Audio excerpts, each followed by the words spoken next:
Hello, everyone. WoW Community Council, thank you for being here. We have a group of the World of Warcraft development team's narrative designers here with us, along with the WoW Community Council. We're going to talk about narrative design and Dragonflight. I'm Kyvax, Community Manager Kyvax, and here with other community managers. And I want to introduce you to Steve Denuser and Stickney and Taryn Gregory, who I'm pretty sure you've all heard of.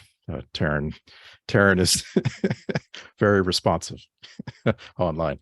So we're here to talk about narrative design in Dragonflight, and I want to give as much time as possible to our community council members as guests to ask questions of the narrative designers. So I just want to start with a question from us to you. And that is, would you care to tell us about your experiences encountering various parts of narrative design in Dragonflight? What do you like? Maybe things you don't like, if any, and just see if we can kind of get the ball rolling on that question. I will even start ahead of that, asking Steve here.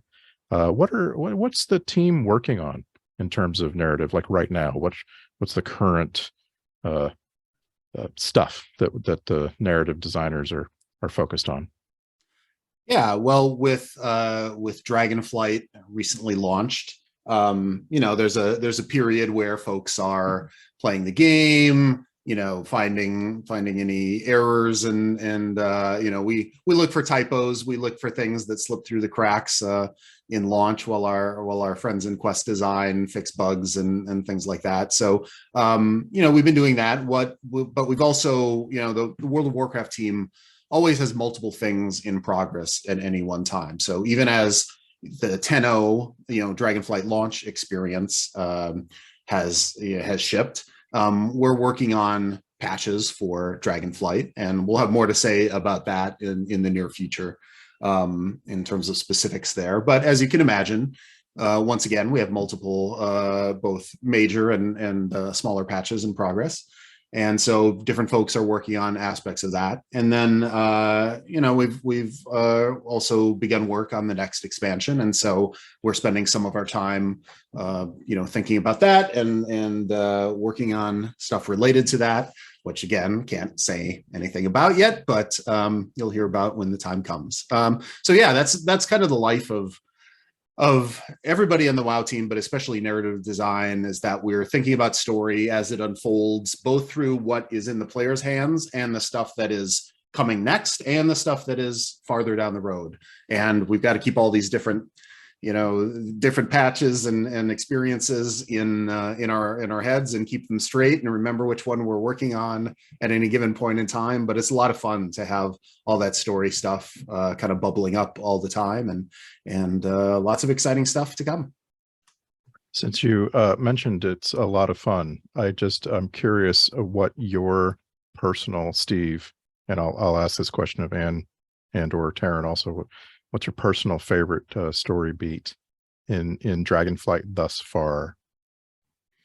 Well, I mean, you can't ask us to pick just one little. Well, yes, I guess you did. So apparently you can, but whether you can get us to answer that isn't. No. Like, I think for as much as a lot of what I work on is kind of the big story beats and like the arcs of where the big things are going, but it's always a treat for me to see the smaller stories, the more local stories, the more personal stories, whether they be some of the smaller quests, some of those cool little moments that those are places where kind of the passion and the care of individual developers really shines through. And so it's a lot of fun to see how our whole team really embraced the idea of taking these big themes that resonate through the expansion, things about like legacy of these Dragonflights and the history that is involved in this homeland that they left behind so long ago,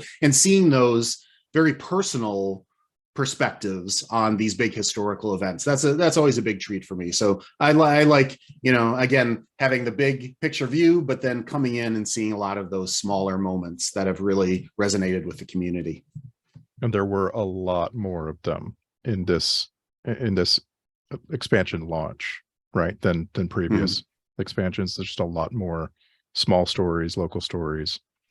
Yeah, we've been growing our team, both the narrative team and the quest team, and we have a content team that works on a lot of like kind of max level content and repeatable content and things like that. So we just have a lot more people working on a lot more stuff, and so it gave us more opportunities to have a greater breadth of those kind of personal local stories, and we're really excited by that. That's definitely something that we want to keep going into the future.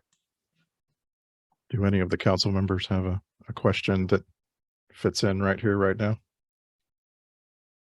Manny? Yeah, thank you for taking my question, and thank you for giving us this opportunity to ask these questions. I think generally from me and from everybody that I've been hearing from, Dragonflight has been amazing for the launch. We're really soaring high on this like pre-season and now just getting into season 1. And a lot of it has to do with the stories, the little stories that bring this world to life, like you were saying, with these little narratives that really pull, even though we're not leaving the Dragon Isles, we're hearing from like all these different perspectives from like Lightforge and all of that.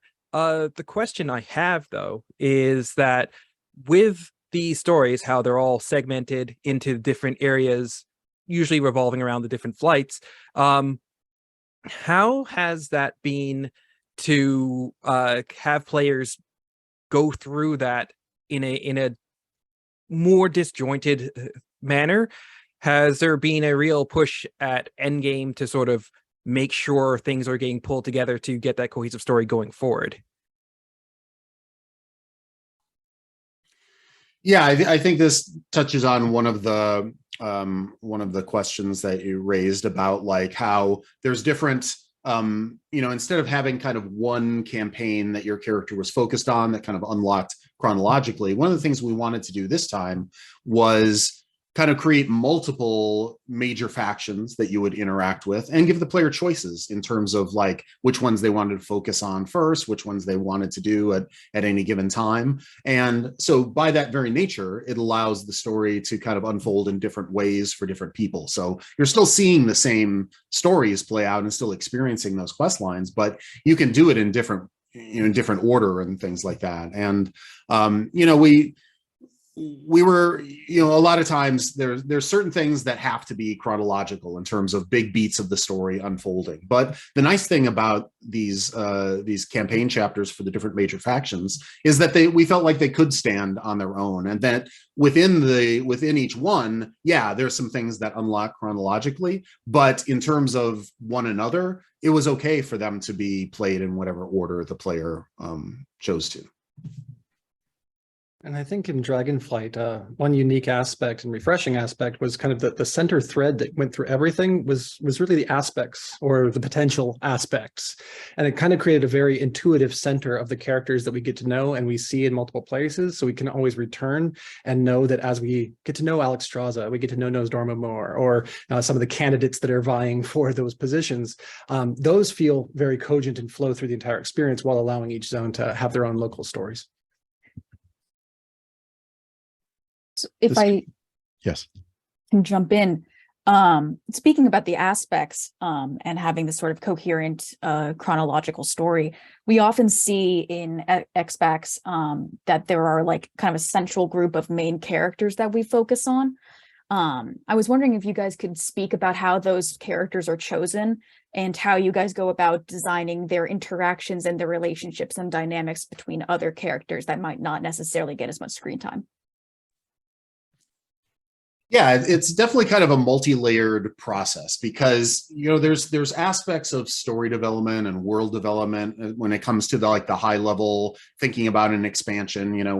We a lot of times when we're thinking about where the story is going and what the settings will be for different expansions, that goes part and parcel with talking about what characters fit the kinds of things that we're doing there, and what themes the setting and those characters will allow us to think about. And back when we were considering Dragonflight as before it was called Dragonflight, but like an expansion set in the Dragon Isles, we knew from the beginning that, of course, the dragon aspects would be front and center. Those would be our main core characters around which the rest of the story would be woven. And that was really exciting for us, because these were characters that are well known, that are beloved by fans.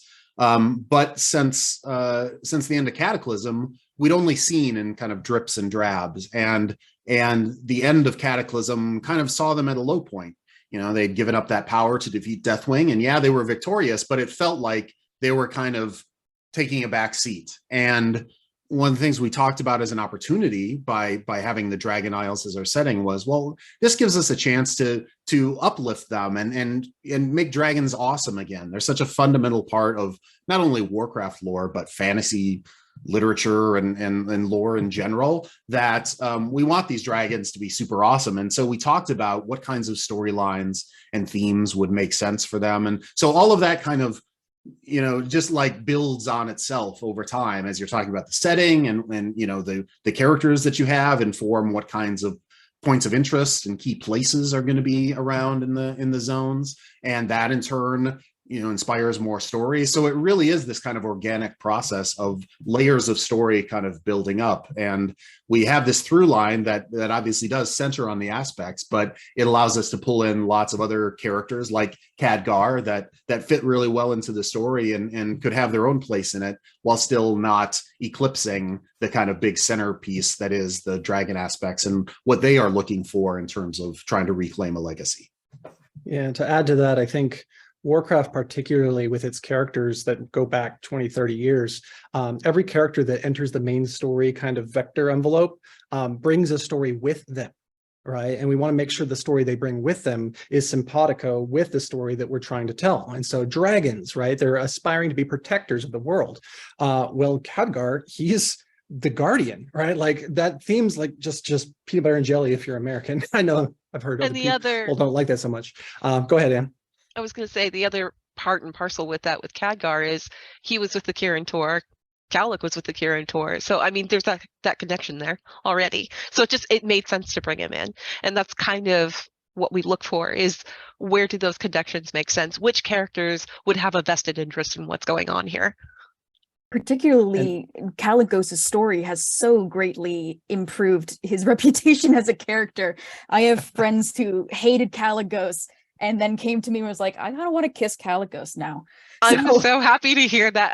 I worked with the people on Zone 3, and that was one of the things that we were working for, was let's give Kalikos something meaty to chew on here. Let's give him a really good story, a really good lesson to learn, because the Blue Dragonflight was kind of left up in the air, and we really wanted to resolve that, and we really wanted Kalik to find his place. And I feel like we kind of delivered on that. He's still got a ways to go, but he's gotten started. A question from Lethalus. Hey, yeah. I just wanted to kind of build on something and ask about what Taryn had said earlier about kind of bringing the aspects back in and stuff. And in going through kind of the campaign quest line on my first character and stuff, some of the things that were really exciting for me as a player, like cutscenes obviously kind of take the cake with it all, but every time where it almost felt like Wrath of the Lich King, where we're seeing Razageth kind of fight the aspects 3 or 4 times during the quest line, and I kind of had like a laughing moment to myself with Rathian and Sibelian meeting the first time and enjoying that. And so I guess I was just kind of wondering about, like, it's almost like, how is the decision made of like which aspects does Razageth have a like personal interaction with during the storyline? Because if I'm remembering correctly, it's basically just Alexstrasza and Kalikos. So is there like thought given to Nosdormu and either of the Black Dragons kind of meeting up with them in the storyline as well? Well, Rathian kind of had that encounter with her in the beginning of the Drakthir stuff. So Fair enough. Yes, absolutely. Close encounter of the whack in the face kind. Fair enough.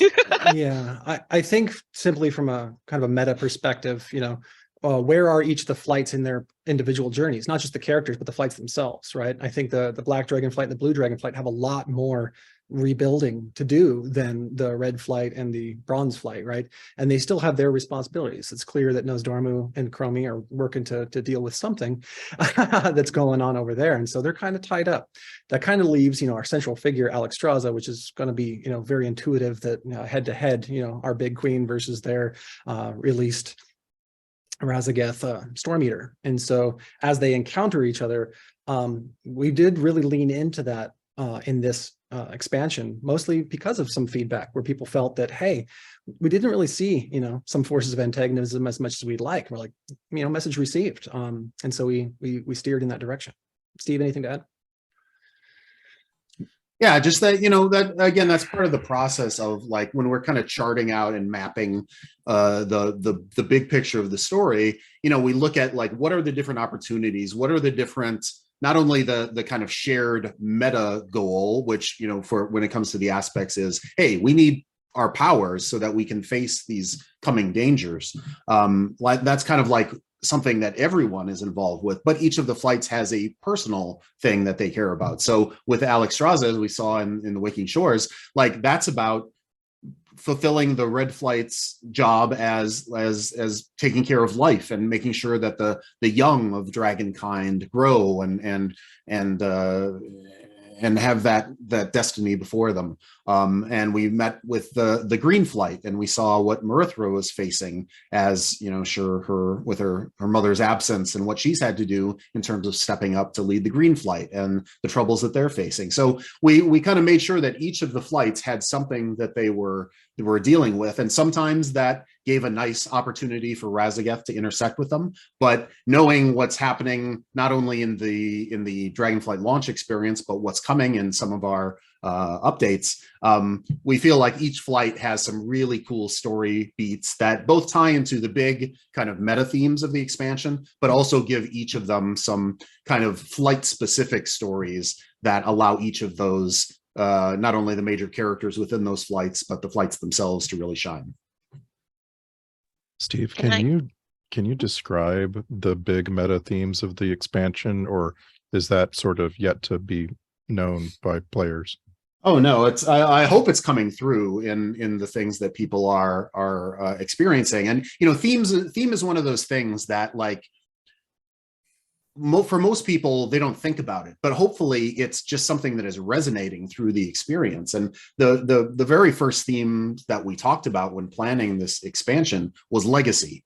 And all of these characters, all of these flights are concerned with legacy in one way or another. When you think of Rathian, who we've known for years, the legacy of Deathwing has hung over him all of his existence, and he's either been trying to wrestle with how to overcome it or how to embrace what he feels like is his right and his path to become a leader of his flight. But he learns a lot along the way, and it's no spoiler now to say that the return of Sibelian throws a big wrench into his worldview and what he thought was happening and assumptions he had made. So there's that. There's Nosdormu, who has this feeling of inevitability. His legacy is to one day fall into darkness and become Murazond, and so he's trying to resist this thing that he feels is inevitable. And, you see him in a few scenes, especially the beautifully done scene with Chromie, where he feels like there's a hopelessness to this, but Chromie is the one who reminds him that we never give up hope in Warcraft. So she shakes him a little bit, and that was one of my favorite interactions of the expansion. But again, talking about Kalecgos and the blue fight, the legacy, the grandeur that was, and how is lost, and how he can rebuild that family. That's his grappling with it. So that theme of legacy is really weaving through all of these stories, and how the dragons grapple with the history that we're learning about too, of this war that happened long ago, and how Razageth is just the first remnant of that war that is surfacing again, but they face the threat of these other echoes of the past that are coming back. So history, legacy, family, these are all big themes that are part and parcel of the stories that play out in Dragonflight. And did you have something to add? Oh, I was going to talk about Razagath, but no, we moved on. So Okay, I'm like, just I'm good. I think the idea of that legacy, yeah, that's probably one of the heaviest themes that we have. And I think the other thing is about where do we belong, and that search for where we belong. You particularly see that with the Drakthir, because they came out of this stasis and they're in a world that they don't recognize, really. So they're kind of trying to reconcile who they were with who they're going to become, and figuring out who they're going to become and where they belong. We have a question from Caleb. Yes, this was actually touched on by Steve and Anne. The themes of legacy and specifically family. I've also noticed that some of the themes that have resonated with me specifically are themes of community, compassion, interpersonal connections like that. Have I read that correctly? And are these themes going to be prevalent throughout Dragonflight?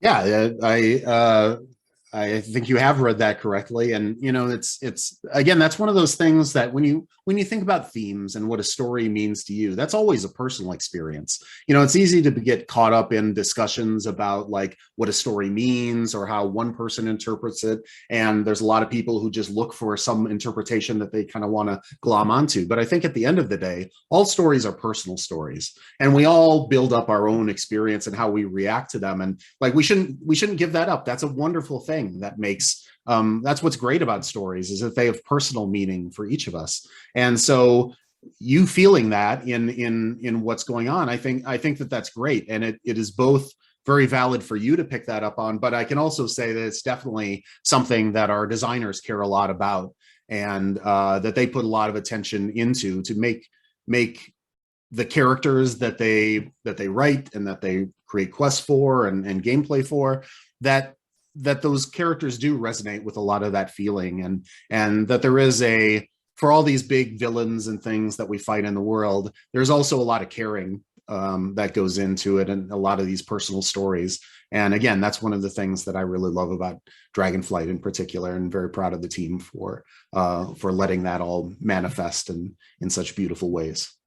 Yeah, the overarching plot, you know, usually gets so much an outsized amount of attention, at least in previous expansions. I'm really excited in this one to see how much attention everything else is getting. And as Steve said, it really is a reflection of the people working on it, whether they're from quest or content or narrative. Like these things don't come out of the ether. They aren't made by formula. They're usually an expression of what these people are going through for the last year or 2 years that we've been working on Dragonflight. And I think that there is a broad spectrum desire to see more cooperation, to see more catharsis, to see more, I'll say it, love in the world. and the designers are just letting that pour out through their pen. And it's so many hugs. Yeah, so many hugs. The hug engine. Yep. So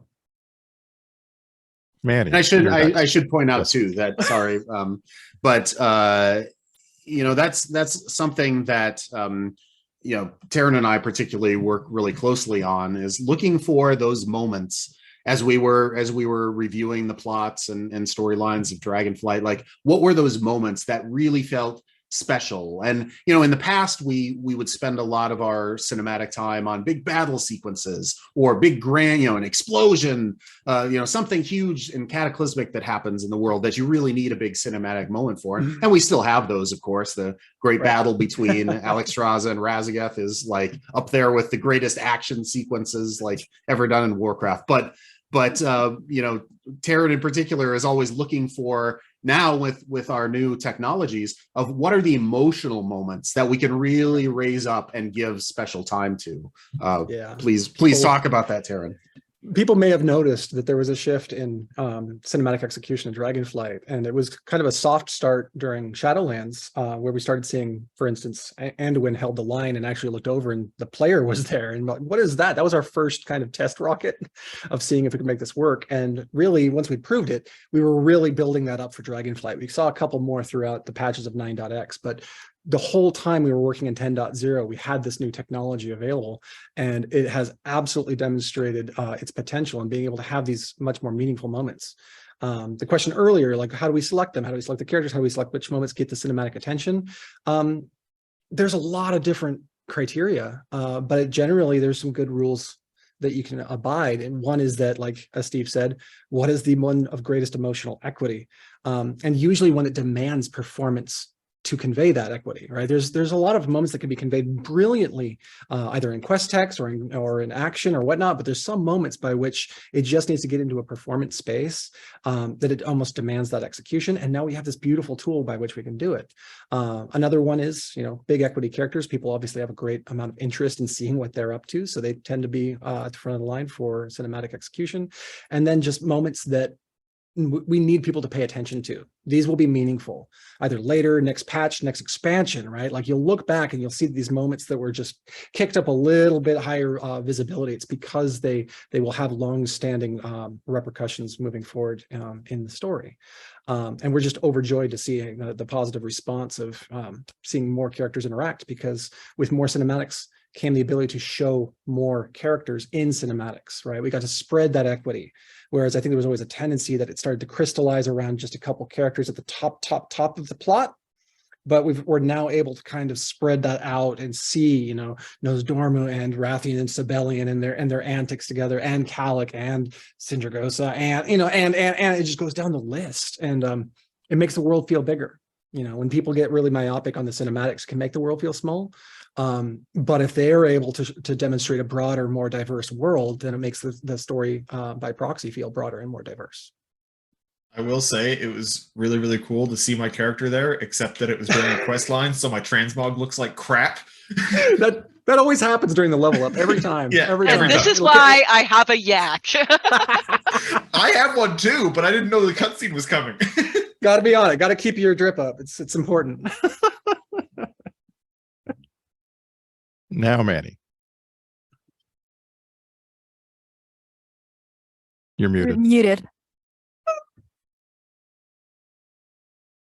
I'm just going to unmute it totally. Sorry. With all of these oath stones, they have been very much like heartful moments for many of the flights. Some have been more related to their charges than others, much like you have with the Red Dragon flight, taking care of all the dragons. That was very much their original charge. But with the Blue Dragons, it was far more abstract, more about family, and very much they showed the difference between, like, oh, charging it up with the ley stones didn't quite do it. So actually finding the heart in it is what made it. How does that actually play out in terms of like them gaining their aspect powers back? Are we going to see more of this going forward obviously without giving spoilers, in the future? Are those O stones and like what it takes to do those O stones going to become more important, or is it that we're going to move forward without them? To speak to the Blue Dragon flight in particular, the reason there was kind of a difference there is that there was a twofold thing going on. That original oath that was sworn to that oath stone was sworn by Malagos way back. He's not there anymore. So Kalik has to take up that mantle. He's never sworn that oath before. He doesn't know what that oath means, really. So that journey that he takes is kind of finding that out for himself, and you see that throughout that quest chain. That's kind of why there was a little bit of a difference there.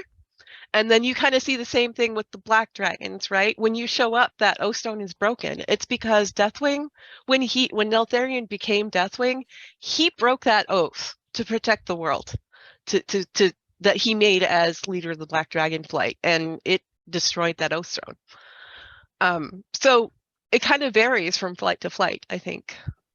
Yeah, we deliberately wanted each flight to feel thematically different in terms of their oath stone, and there's both a practical component to it and kind of a philosophical component to it. So for the red flight, for example, part of it is about caring for the young, and the watching, being the life binder, taking care of life on Azeroth and all that too, but also there's a part of that oath stone that is like the unity of the dragonflights. That's something that Alex Straza in her position thematically needed. And so that's why the ruby oath stone doesn't get fulfilled until after the eggs from the black flight are brought to the life pools, because then that really is fulfilling that original charge. And those oath stones represent both the kind of promise and duties of individual flights, but also their bond with the Titans and the Titans and how they first got their powers. And that's why Alex Straza believed that, hey, maybe if we can renew these oath stones,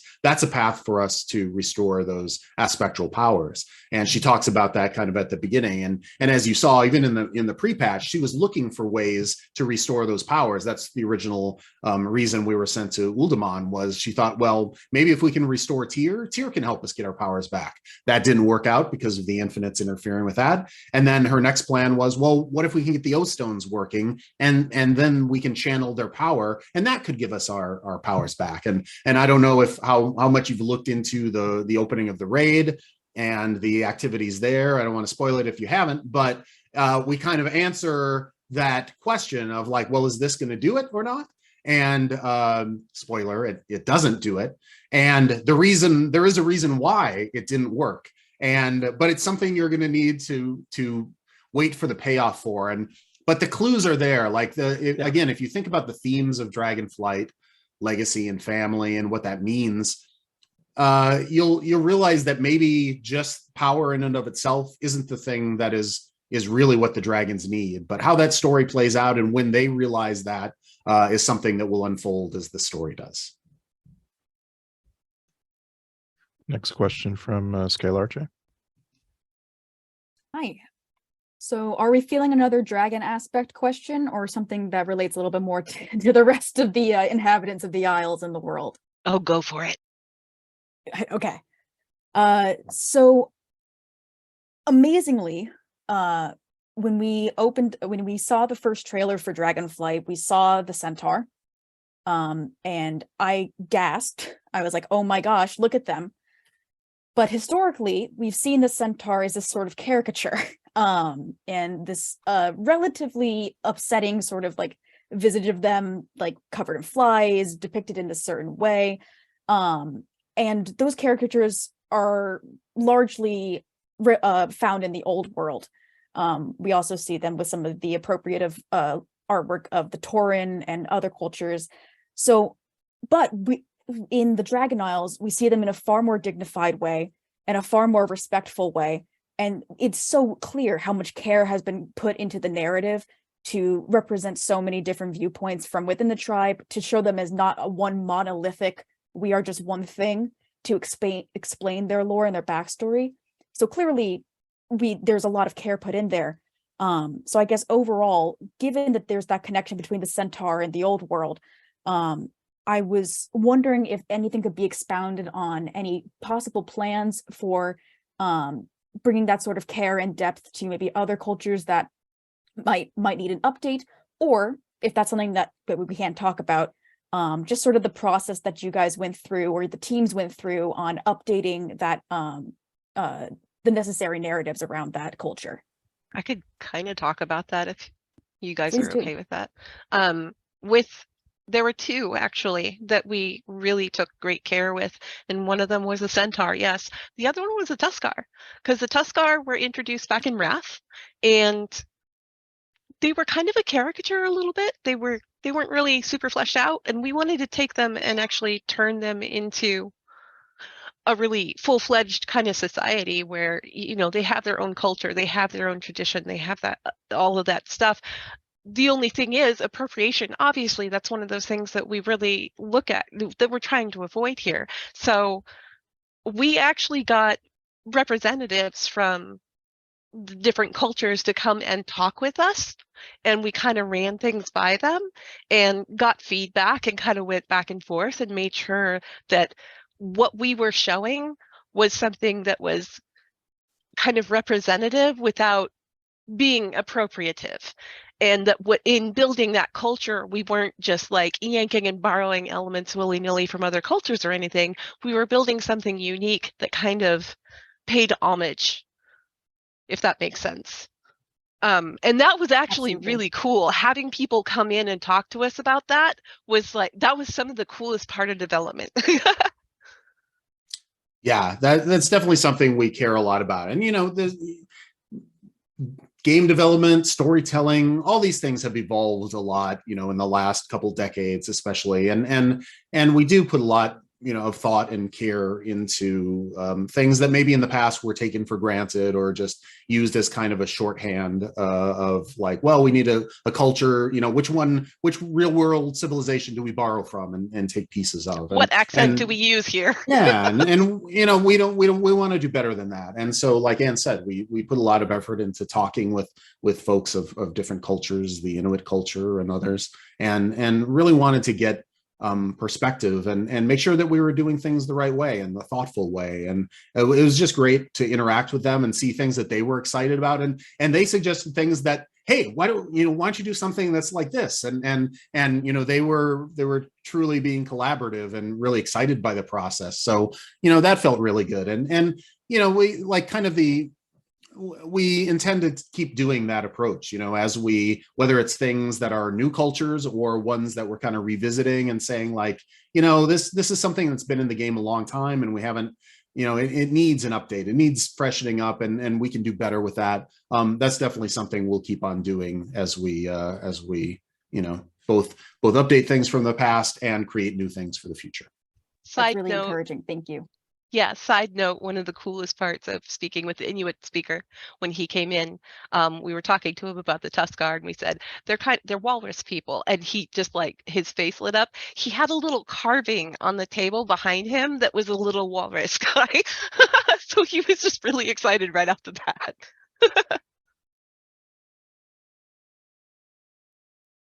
Scalarge, did you have a follow-up there? So sorry, I forgot to lower my hand. Thank you guys so much for that. How about Lethalus? I was going to change gears, so if Mane's question's on the same topic, we can defer to him. No, I'll let you go ahead. Okay, if I may change gears then. One of the questions I had was, one of the things that in the last couple of expansions kind of, for me, was most prevalent, like BFA, early Shadowlands, was following campaign quest lines that ended in dungeons. So the two dungeons to me that always really stood out in that sense were Waycrest Manor and Spires of Ascension, with both Lady Waycrest and Devos kind of seeing them throughout their quest lines in a similar way to the way some of the raids have worked and whatnot. And I felt like in Dragonflight, there was a little bit less of that, where the dungeons felt like a bit of a continuation, but it wasn't like they ended with a big person of interest within the quest line who had either been the big bad from the beginning or had turned their back on you or something like that. So I was wondering if you could kind of talk about kind of the narrative decisions around that and how that gets played out in development and stuff. You want me to take that? With dungeons, when I'm looking at dungeons, and this is kind of my first foray into working with dungeons and things like that, the thing that I look at is not everybody's actually going to run a dungeon. So maybe we don't want to like put a big part of the storyline in that dungeon that kind of forces people to play it to see the end of the story. What I prefer to do is to do a story that kind of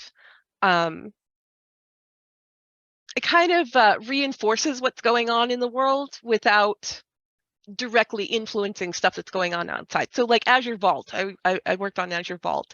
The story in Azure Vault it has like a couple of different branches to it, but they're both resolved in the dungeon. So they don't carry any particular threads from outside, but they reinforce both the story of the Draxir that's going on and their struggle to come to terms with what's happened to them.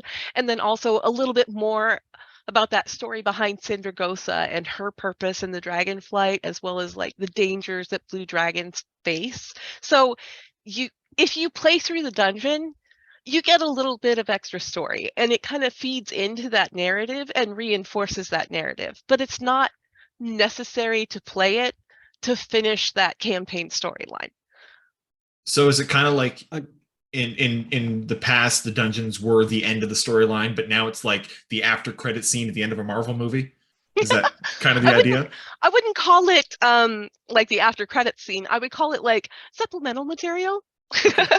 Cool. Like the comic that they give you when you go to the movie theater. I have kind of an anecdotal tale based on you mentioning Devos, and that's that I developed and worked on the Bastion 2.5D, motion story piece that introduced Devos.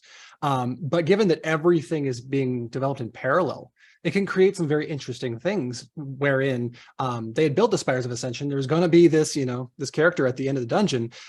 What makes it feel like a bigger story about a character at the end of the dungeon rather than the character's notoriety, right? Like it's when you encounter a character of great import or notoriety at the end of the dungeon, suddenly it feels like a main storyline, even though they all have, they all have bosses. So what makes one greater than the other? Well, Devos wasn't presumed to be a character of extreme notoriety when we were developing, but out of nowhere, the 2.5D got in front of the audience early and shot her right to the top of the list. So suddenly Ascension felt like it was a major, major, major plot point.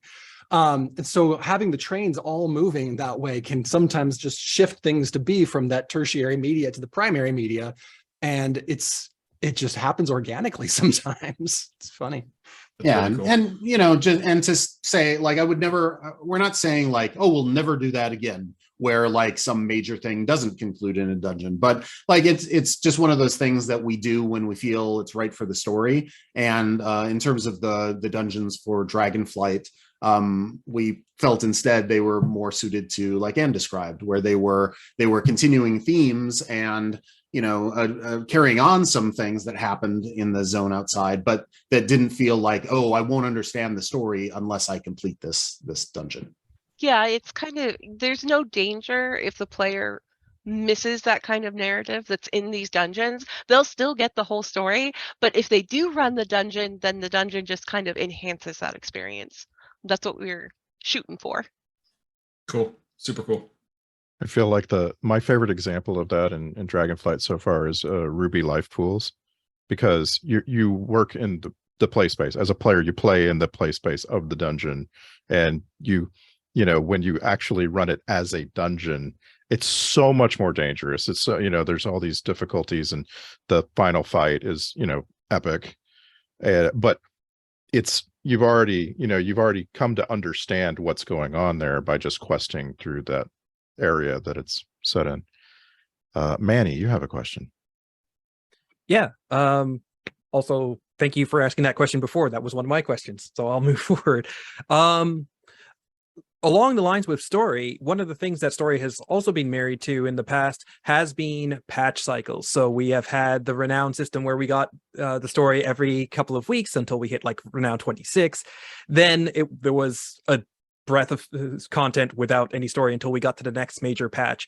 As we've been hearing, we're going to get more frequent patches. Does that mean that you guys are going to have more opportunity to put in more frequent story updates? And along those lines, is the story always going to be focused towards this main storyline, or are we going to see more of these side stories, mini quests as well?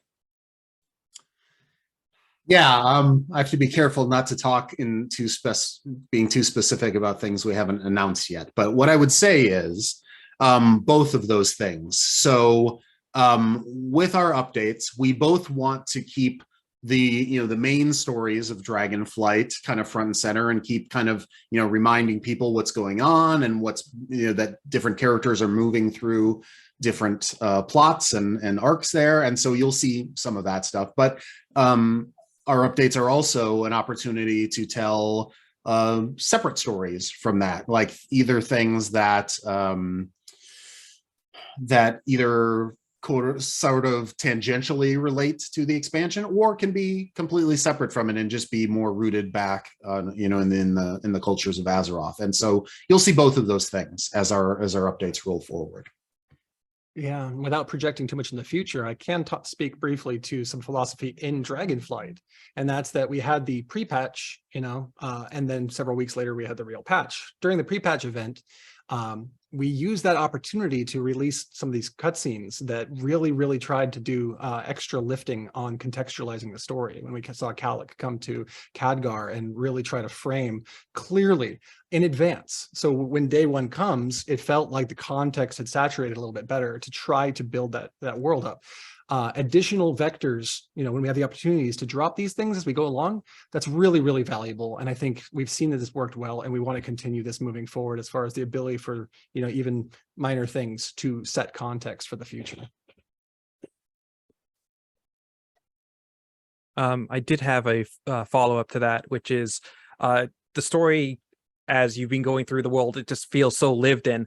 One of the things that it reminded me of is back in Mist of Pandaria, where even though you're often in a foreign land in the Mist of Pandaria, you would go back to Orgrimmar and there would be updates happening. There would be the ground level people speaking about like, oh, what's going on over there? Or man, Garrosh is getting a lot of guards going on. And that sort of update that showed the events were occurring all over the world.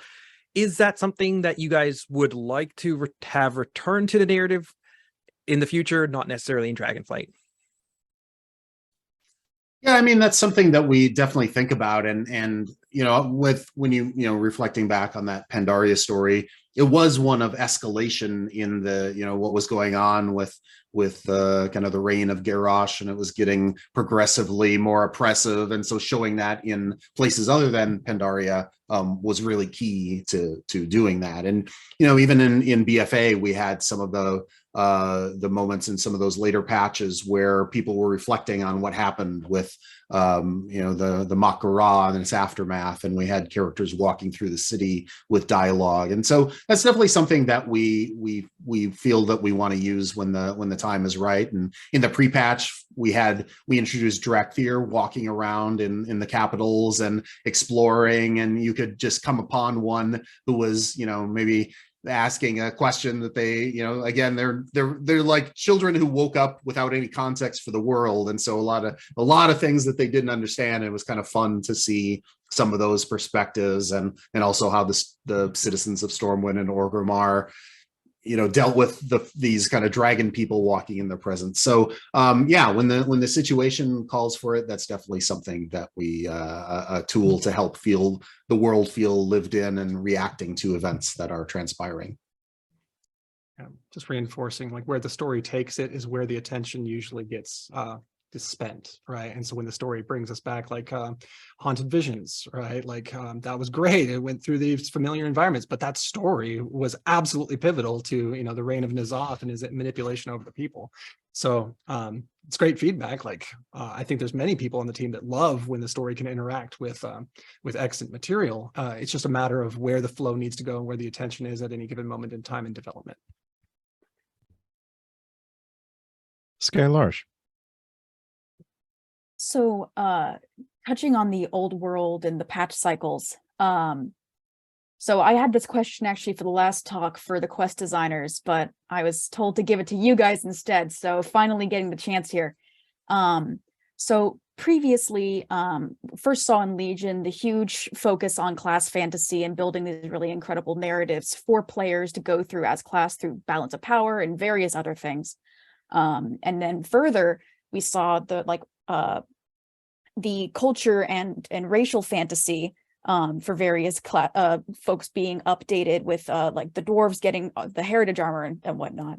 And so we saw kind of a dip in that, but we got the Dark Rangers, and that was such an incredible chance to see that narrative and see them have this their story come to fruition after such a long time.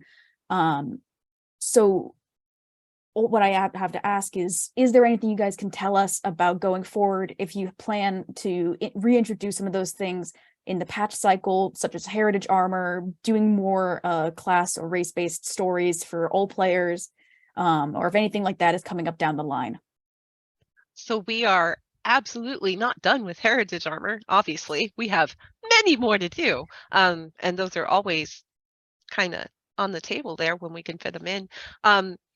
The other part of that is like, is there a cool beat for a racial story here? So like you mentioned the Dark Iron thing, there was also during that same patch that was 925, there was a Blood Elf quest chain that kind of went into some of the stuff that was going on in Silvermoon, and how the removal of the Lich King and the breaking of the helm had affected what's going on in the Ghostlands. That was a natural spot for it, obviously, because that's a space where, you know, something is being affected here. So yeah, it fit great. And the Dark Ranger story, it fit really well with what was going on with the Forsaken in that epilogue and everything that was going on with that.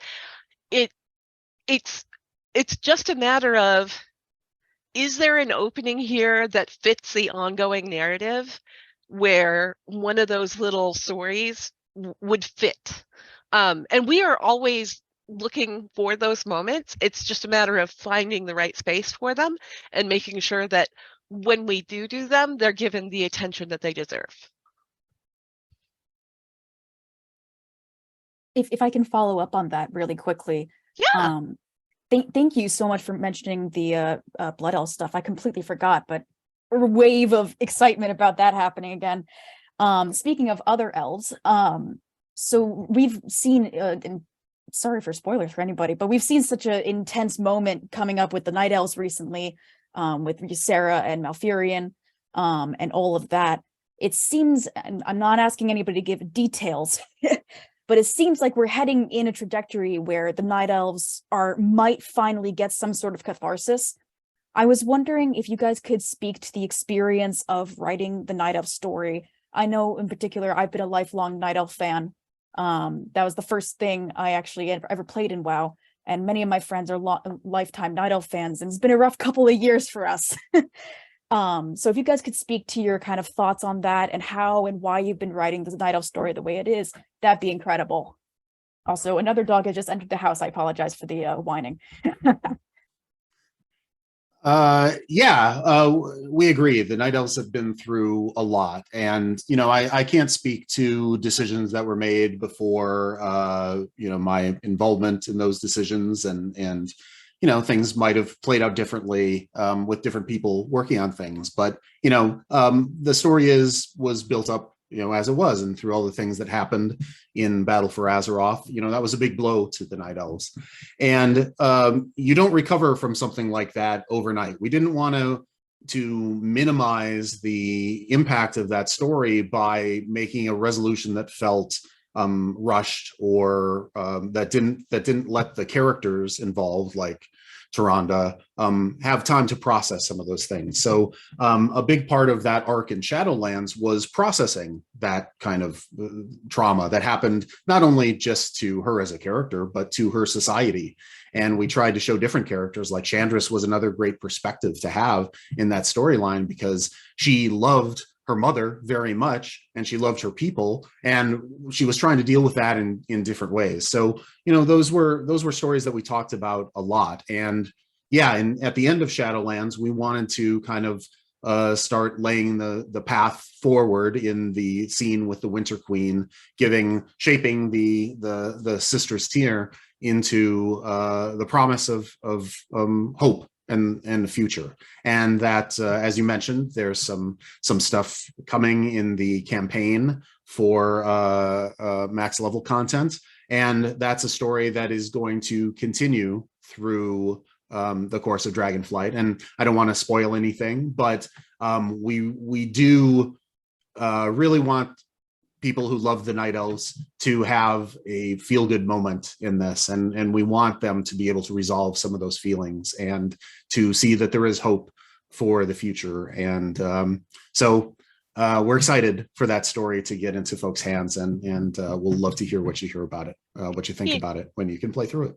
Thank you. To kind of add to that, when you have a society that goes through that kind of a traumatic experience, the worst thing you could do is just like wrap it up in a patch and tie a happy bow on it. That doesn't serve the purpose of the story at all. They need to feel that. We need to let them feel that. We need to let them process that. Like Steve said, we need to let them go through it. So yeah, it's an ongoing thing, but it's kind of logical that it's an ongoing thing. Yeah. And I know it's long, like it's a long time. These, expansions take a long time to unfold, and even, through updates and things like that, it takes a long time to play out. And, we do that not to string people along or make them feel bad for a long period of time, but, that's just the reality of how our development works. But, I can't say that we are working towards an outcome here that, that we hope fans will like. And it can never erase what happened before, but hopefully it gives some new joy and some new happiness. And we really want, joy and happiness is a theme of Dragonflight too. It's no accident that there's a lot of stories that tug at the heartstrings and hopefully make people feel good and wistful and thinking about the past and the future and all those relationships that they have along the way. So hopefully that all comes together and folks love how it develops. Manny, would you like to? Yeah. You guys have been really great about answering these questions while avoiding spoilers. But my question is about how the audience absorbs the story as you've laid it out. We've got a lot of big story moments that are behind Renown tracks, and Renown, while it has a soft cap, it doesn't have a hard cap. So we've had some people who have hit Renown of high levels in the first week, and suddenly the story elements that were encrypted are now available. How are you guys feeling with that system now that some players are hitting the story much earlier, that's now getting out there before other players who are coming late and then already finding out about the story? Is there a thought behind what pace people should be enjoying the story, or like what order they should be seeing it? Maybe they shouldn't be seeing stuff at Renown 20 before the raid has unlocked. Well, I think, in the specific case of some people being able to rush ahead, as I understand it, there was an issue with the math behind the scenes and how quickly Renown was being earned, that was going faster than intended for people. So part of that was unintended, in that those storylines unlocked really rapidly for a few people. And, but this question of how content should unfold and at what pace, should we deliberately hold it back? Should we measure it out, through a real world cadence of week by week, or should there be some kind of system in place? Those are things that we keep trying different things, because the ideal is obviously a story that unfolds organically over time, that most of the player base who is playing at a reasonable rate experiences at about the same time. But these are all tricky things. And, like when we hard gate stuff to ensure that everybody has the same experience, we get pushed back on that sometimes too, because there's pros and cons to doing it that way. So I don't think we still feel like we've solved the problem or have the ideal solution in place. It's a thing that we continue to try, tweaking the formula, watch the feedback that comes in from players who love the story like yourselves, and keep continuing to fine tune how we do this. And we may think of a completely different method of rolling out the story in the future, and may try that. So it all just depends, but it's a work in progress very much, and I don't think we've hit the ideal formula quite yet. This reminds me, we got an email from a WoW Community Council member named Cretius, who couldn't be with us, and they were reminding me that in our previous discussion with the quest leads, it kind of came up that players who are really focused on lore would just simply like to see more of it in game. They'd like to see more pages of text to read, or more fully voice acted voiced quests being given to them. And I think this came up in your interview with Novel a couple of weeks ago, Steve. The question, can't we just put more of it into the game? And I'm just curious, like what is the answer to that? What are the challenges around just having books lying around in game for players to open and read? Well, in practical terms, the challenge is that it takes time to write them, and we have a lot of stuff in progress at any one time. And I think it's easy to kind of take for granted that, oh yeah, there's quest text, and oh yeah, there's dialogue, and oh yeah, there's that stuff. But what about this? But all of that stuff takes a lot of time and a lot of attention and a lot of love poured into it. And so in the case of Uldaman, where the books came in during the pre-patch, that was a confluence of having some cycles to spend writing those things, having some ideas that we wanted to get in, and I worked on that dungeon. And the encounter designer Ken, who was working on that, was like, I got this library in here. Do you think that we could get some books to put in there?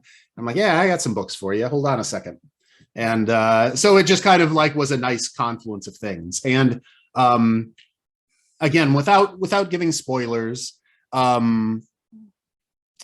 we definitely have some opportunities coming up to have some things like that whether they're books or other certain objects in the world that we can use to give the player something to interact with and get little bits of story. So I would say there's something coming in one of our near-term updates that has some of that, and we'll continue to look for places where books and scrolls and stuff like that fits. And because we love writing that stuff. It's just a matter of getting a cool idea and having the time to work on it and being able to get it in a timely fashion and all that stuff. Kind of all those things need to come together. But yeah, we like doing it for sure. And I think it's usually generally a positive sign that when a point of criticism is we want more. That's a conundrum. I mean, many of the creators here want more everything. I would make as many cinematics as I'm able to make up to an infinity, but at some point there's the number that we're able to do in what's accepted to be the amount of content that we release at any given time. So more is good, but the feedback is appreciated as far as where we should be focusing on, for sure. I think I cut off Manny with a follow-up question in there. I apologize. No, basically it goes along with what you guys have been talking about. There are so many of these small little things like books, like little notes that we'll pick up and that have all of this lore that's great. And way back in vanilla, when I was first playing, I used to collect them all and stuff them into my bank because I didn't want to delete them all. Is there a chance that we would get something like a window where we could see all these books that we've collected, so we could go through the story that without it taking up inventory or becoming a hindrance to us? Because there are players like myself who really enjoy the work that you've done, not just in this expansion, but in past expansions, and would love to be able to quickly reference that without going to outside sources to be like, what was in that little tome that I picked up in like Scarlet Monastery all those years back? I literally, back in vanilla, or not in vanilla, I think it was like Burning Crusade, Wrath, somewhere in there, I picked up an add-on called Griffin Heart Items specifically to archive those books so that they wouldn't take up inventory space. So I hear you. Is it something we would love to do? Yeah. It's also one of those things that, unfortunately, oh my gosh, does that take a lot of time in development? So it's a matter that touches a lot of departments. Yeah. From UI, it's not just us. To lore to, yeah. That's the thing. If it were just a matter of simple like narrative designers working on something like that, we'd have had it in there already. But it's again, that's one of those things that like it's maybe hard from the outside to realize how some of the data works in World of Warcraft, behind the scenes. And the books date back to vanilla, like you said, and there's things that were in there again, and all that text was entered in a very rudimentary kind of just seat of the pants method. And to be able to take all of those books and be able to say, hey, has my character read this, has my account read this, like that gets very complicated. And frankly, there's not there wasn't a back end put in place to make that easy to happen. So is it a thing we would love to do? Absolutely would. We do talk about it with our friends in UI and other departments and stuff, but it is one of those things that's like, to get it done, we would really have to have a lot of people in different departments rolling up their sleeves, doing a lot of kind of nitty gritty work that would probably take a lot longer than anybody anticipates.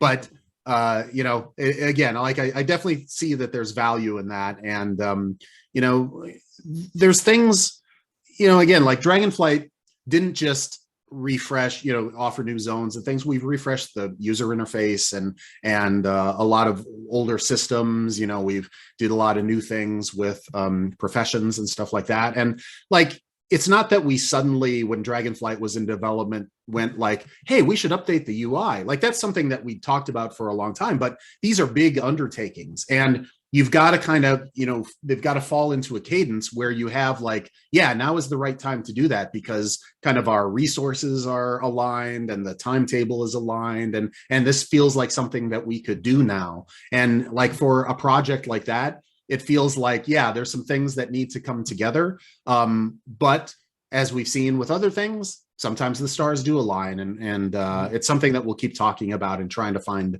a place for, because I think it would be great for fans of lore to have something like that. Fingers crossed. It's a recurring theme of when we have the time and to do it right. A lot of people are like, oh, you have time. It's like, okay, the time to do it right by Blizzard standards is a lot more time than most people are thinking it will take. So yeah, it's always part of the calculus. Sorry, Anne, were you saying something? I just said fingers crossed, but I mean, you're right. If I'm gonna have an interface where I can like read a book in game, I want it to look real good. Like, I want it to be legible. I don't want it to be in a funky font that I have to kind of squint to see. You know, it needs to be snazzy. And that's another department, so you'll need to do another one of these with that department to talk about. Yep.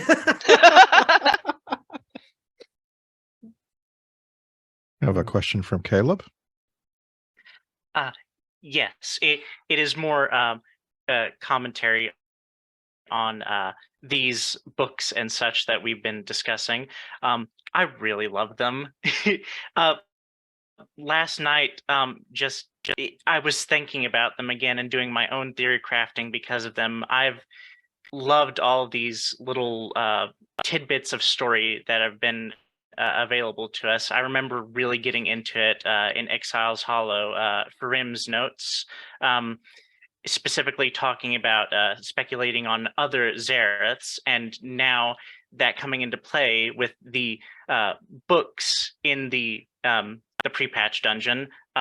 Speaking of Zareth Ordis, I know that it is quite the undertaking to implement these sort of things, but I just want to speak about how much I've really enjoyed them. And if any more are added to the future, maybe the inconsequential ones speaking on lore can be highlighted a bit so it's easier for us to find them.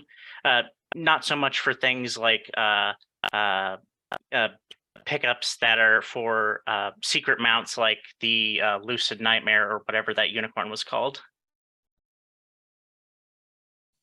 So making them a little more accessible and a little clearer for fans who might not know about them. Is that what your suggestion is? Yeah, that's a valid suggestion, and yeah, that's got me thinking some ideas of ways that, you know, there's always that kind of thing of like, there's something cool about finding books and scrolls in out of the way locations and making it kind of a game for the early adopters to find them. But like, once they're kind of out there, like, yeah, we could make stuff like that more accessible, and that's interesting. That we'll think about that, and maybe like there's some stuff we can do. The maps we added for legacy flight points.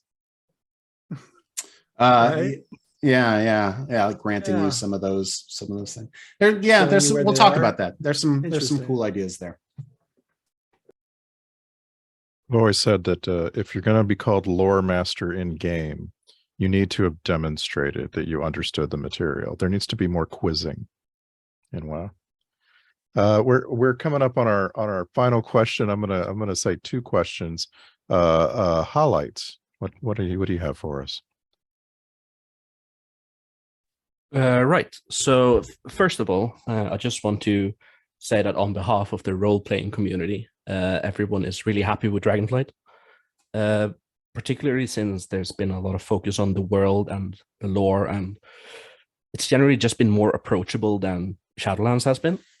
So thank you very much for making a great expansion that we can actually roleplay in. But my question is a bit more on the meta side. It's not particularly strictly related to Dragonflight. It's more professionally oriented. It's about the biggest challenges you find when translating the story from the writer's room into the actual game. And what are the main limitations of telling a story through WoW as a game? Well, first and foremost, the thing that differentiates narrative design from just writing is that we do think about the gameplay of it first, and how the story needs to unfold through the playing of the game and the traversing of the world. Like, those need to be the primary vehicles through which story is conveyed. And it's not that writing is unimportant. Obviously, we all care about the writing and the words very much, and fixate on getting just the right words and just the right dialogue and just the right things. But if the world that you're playing in and traveling through isn't telling you the story by just absorbing it, then we're not doing our jobs. That is our primary job of a narrative designer, of a quest designer, of a content designer, is making the world tell you a story such that you can enter a new place and see things happening around you, and you start picking up on those cues, and you start realizing, hey, there's a conflict here, somebody's afraid, somebody's angry, somebody's doing something, whatever it is, whatever's going on, that story starts absorbing into you, and it's coming through in the art and what kinds of, how are these characters, how are these creatures, how are they living, what are they doing, what are they interacting with, what are their homes like. All of these things are story things that we talk about, not just on narrative design, but when we're interacting with our fellow artists, our world builders, our different kinds of content creators. All of that stuff is about, how do we make this story come to life? And so it's not about a bunch of writers sitting in a room and scripting out everything and saying, here, build this. We're an interactive process from day one. It's all about like taking these big ideas, getting the artists on board, getting them concepting stuff, taking those concepts, showing them to our content creators and designers, and like, here's ideas here, and then getting ideas back from them, and then changing stuff, iterating stuff. And then like down the line, the actual words come into play as well, and the dialogue that characters are saying, and those emotional moments that Taryn talked about rising up to the surface, and like all of that stuff is a very organic and iterative process. And it's not words written in a document handed down to somebody. It's a constant flow of ideas and information and collaboration, and letting those best ideas come forward, and changing, deciding to like, oh, we were thinking this, but now this is an even better idea, and moving those directions, and it all gets worked on, until finally at the very end, we're recording the lines and getting the dialogue in the game, and all these moments are coming to life. And it really is this giant collaborative process that it really does take the entire team to tell this story. And it's because Warcraft is a game, and not just, a book on a shelf, or even a comic or a TV show or anything like that. It is a game that we are engaging with. And so that requires a different mindset and a different form of collaboration than other media do. But that's the challenge, and that's the fun of working on games. And that's why we do it. And, rather than sitting in a room and just writing a book all by myself, it's such a great time to interact with an amazing group of talented people, and then seeing the reaction to it that feeds us all. Whenever an expansion launches like Dragonflight, we all just like, oh yes, we bask in the feedback, and seeing people, being able to watch people play the game is just so exciting and so cathartic for us. It's just an amazing process. Yeah, kind of an example of that. If you walk into Iskara without even talking to anybody, you get a feel for that Tuskar village and who those people are and what they're all about. And that place started as a bunch of buildings on a map. And then every time I saw it from then on, there was a little bit more added, and a little bit more added, and a little bit more added. And really the lines and stuff came in at the end. But every piece that was added there just added to that. Oh, this is who these people are. It informed that culture. And it's really cool to see those spaces come alive. It's really cool to see all of it come alive. So what you're saying is that there's a significant amount of narrative design being done by level builders and prop artists and so forth. Well, Yeah, everything informs the narrative. Yeah, like narrative collaboration. Yeah, absolutely. I have always said, and I've said it in multiple interviews, but it's the truth, is that everyone's a storyteller on the WoW team, and it takes everyone working together to tell the story. So just because we're called narrative designers doesn't mean we're the only ones telling stories. Far from it. It is everyone working together. And that's why we talk about these stories. We play test this stuff. It's so that story can kind of manifest through the work that everyone is doing. And it doesn't matter if you're an engineer or an artist or a designer, or you're working on some gameplay system. The story needs to inform your work and come through and everything. And when it all comes together like that, when it feels like everybody is doing their part and it's all coming together, that's what makes it feel like a world. That's what makes it feel like an overall experience. And I feel like Dragonflight is the epitome of that so far, and we keep trying to get better and do more. But this team is super committed to telling that story through everything that we do, and I think it's a joy to see. The story is such a big umbrella that can mean so many different things to so many different people, right? Like, and all the processes are going to be slightly different, but based on who's involved with the overarching story, the main plot lines, or the campaign, or the side stories, or the end game quest lines, or the local stories. Like every one of these has an organic process with different collaborators that all have to connect and communicate, and it ends up being a very rich tapestry, hopefully in the end, that paints what is this big picture called story, from environmental storytelling to literal story to cinematic storytelling to quest storytelling to musical storytelling. Our wonderful sound department, right? They're telling a story with every soundtrack, every score that we hear. It's telling a story about the world, about the instruments used by this culture, about what does it feel like to be here. So it's everywhere, and they all have to work in parallel. And if that sounds like bonkers, it's because it is. It's a very big parallel process that game development is a wild ride. And when it comes together and everything works like it's been feeling lately, at least from our side on Dragonflight, it's a wonderful thing to behold. We'll give the last thought to Lethalos. Thanks. I just have one last question that I probably already know the answer to, considering I'm definitely not the first person to ask this, but maybe there's an update. I'm not sure if you guys noticed or not, but there's this giant sword sticking out of Silithus still. Sorry, where? What's just like in the southern part of Kalimdor. It's in Kalimdor.